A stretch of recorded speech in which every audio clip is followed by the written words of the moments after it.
আসসালামু আলাইকুম প্রিয় শিক্ষার্থী বন্ধুরা, কেমন আছো তোমরা? আশা করি ভালো। পাবেলস একাডেমির পক্ষ থেকে তোমাদেরকে স্বাগতম। এবছর যারা এসএসসি পরীক্ষা দিবা, আজকে তোমাদেরকে কবিতা অংশ সেই দিন এই মাঠ এই কবিতা থেকে গুরুত্বপূর্ণ এমসিকিউ শেয়ার করব, যেগুলো তোমাদের পরীক্ষায় কমন আসবে। দেখো, সেই দিন এই মাঠ কবিতাটি লিখেছেন জীবনানন্দন দাশ। দেখো, এক নাম্বার হচ্ছে নদী কোথায় বসে স্বপ্ন দেখবে নক্ষত্রের তলে। আচ্ছা, তারপর দেখো দুই, সেই দিন এই মাঠ কবিতায় স্বপ্নকে সোনার বলা হয়েছে কেন? শুভাশ্রেয়ী বলে। তারপর দেখো তিন, আমি চলে যাব বলে চরণে কোন বিষয়টি ফুটে উঠেছে? মানুষের নশ্বরতা।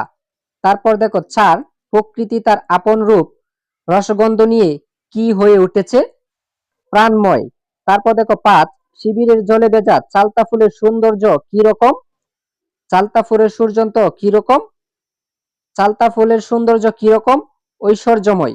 আচ্ছা, তারপর দেখো ছয়, কবির মতে কতদিন শিবিরের জলে ভেজা চালতা ফুলের গন্ধের মতো গন্ধের ঢেউ প্রবাহিত হতে থাকবে? কতদিন প্রবাহিত হতে থাকবে?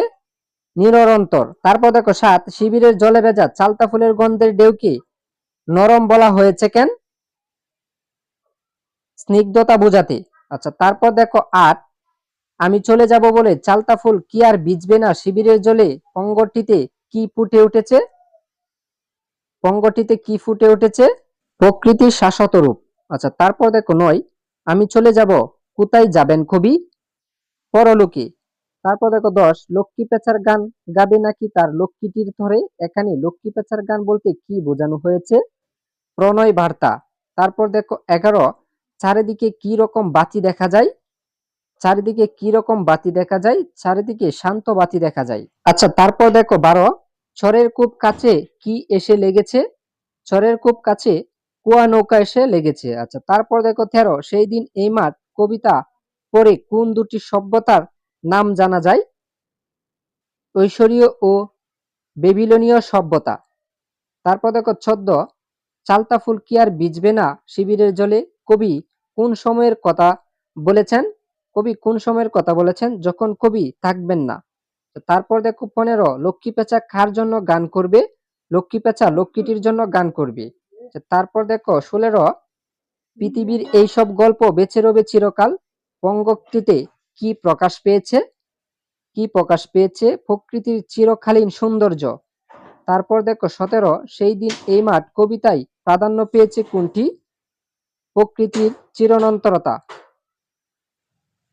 তারপর দেখো 18, প্রকৃতি কি দিয়ে মানুষের রূপ স্বাদ ও কল্পনাকে তৃপ্ত করেছে?